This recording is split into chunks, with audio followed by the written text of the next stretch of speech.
Welcome to Wisdom Wednesday. I am Manel Lee, your host, bringing you raw and authentic wisdom. For the past couple of episodes, I have been talking about emotional invalidation. I talk about where it comes from, where it stems from, what it is, and I go into detail. So if you have not watched those videos, I invite you to go to the previous episodes and watch that so you could stay on track with today's episode. Today's episode, I'm going to be talking about how you can overcome feelings of invalidation.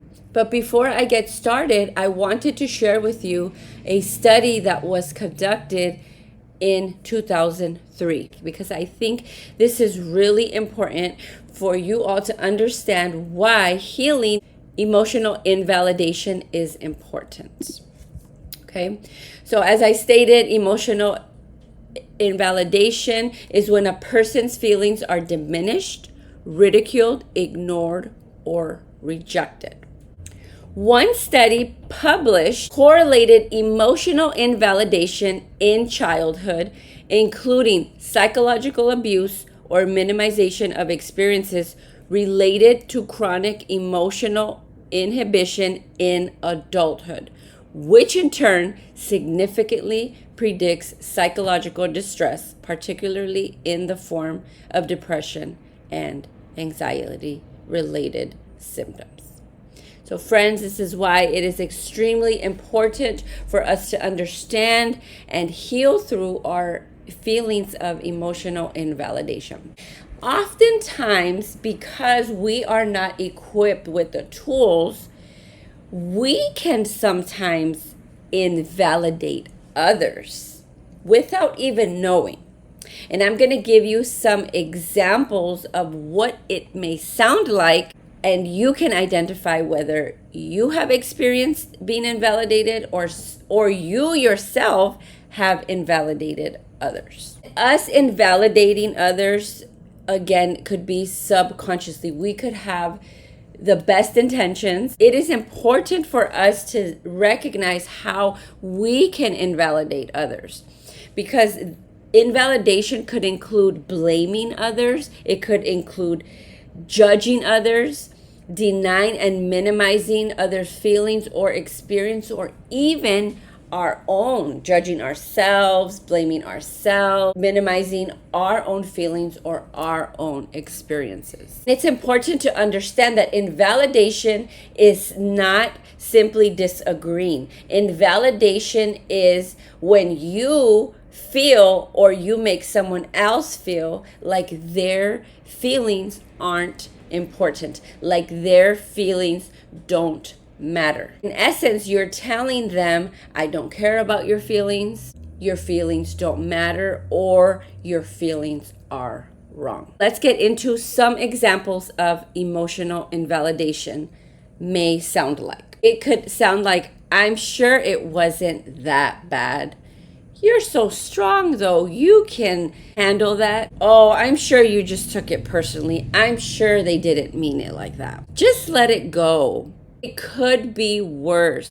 God doesn't give you more than you can handle. Everything happens for a reason. I know exactly how you feel. You shouldn't be blank, sad, angry, upset, anxious, depressed. You have so much to be grateful for. You make a big deal out of everything.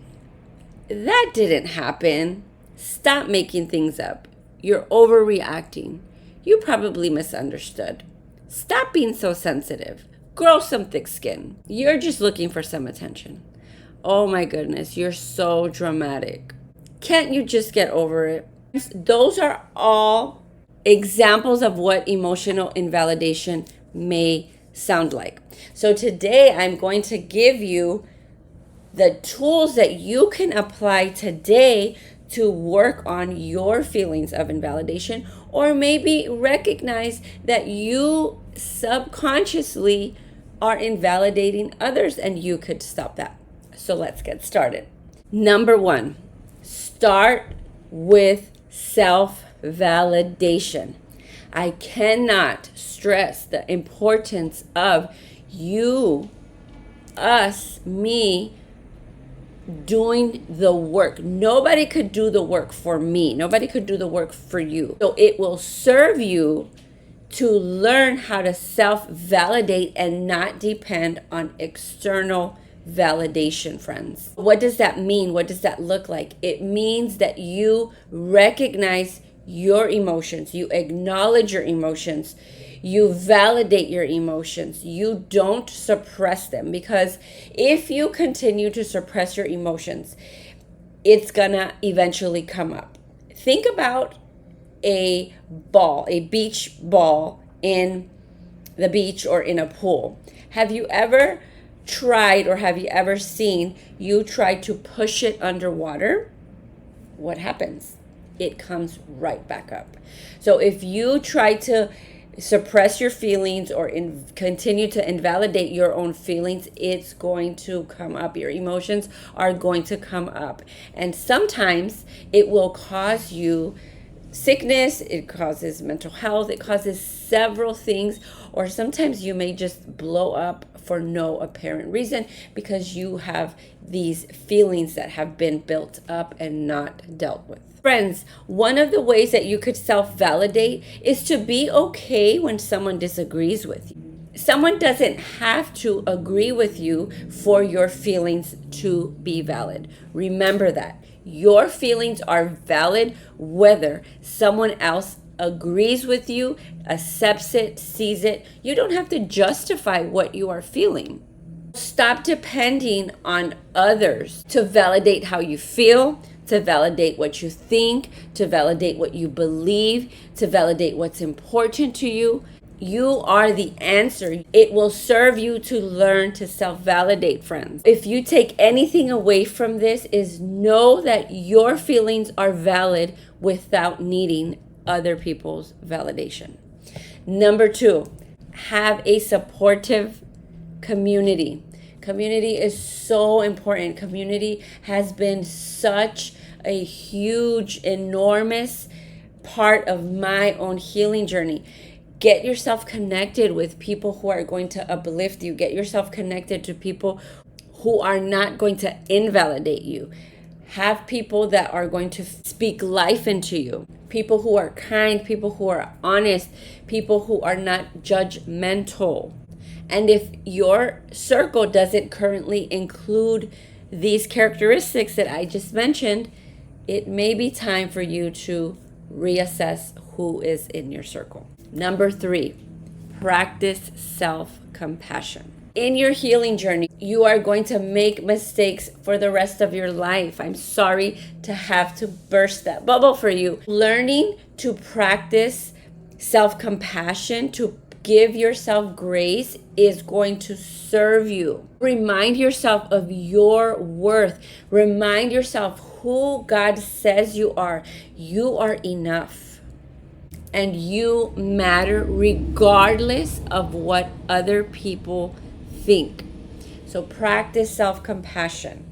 Give yourself grace throughout this journey. And remind yourself that you are human. Remind yourself, I am allowed to feel this way. And don't judge whenever you are having a bad day. Give yourself grace. Lastly, which is my ultimate favorite, is having boundaries. I cannot share with you all how boundaries has completely transformed my life. So having healthy boundaries and being able to communicate effectively is going to be vital. Continue to say yes to yourself and continue to say no to the things and people that do not serve you. Friends, you are allowed to say no. Friends, no is a complete sentence. To recap, the 4 ways that you can recover from feeling invalidated is practice self-validation, number 1. Number 2, have a supportive community. Number 3, practice self-compassion, give yourself grace. And number 4, implement your boundaries. Have healthy boundaries. Listen, this is going to be a long road, but ultimately dealing with invalidation is going to come from working on your self-worth, knowing who you are in Christ, developing your confidence, and learning to be an assertive communicator. Thank you so much for watching. If you found this video helpful, please share it with someone. Please remember to turn your notification settings on so you can be notified when I post a new video, and make sure to like. Thank you so much, and see you next week.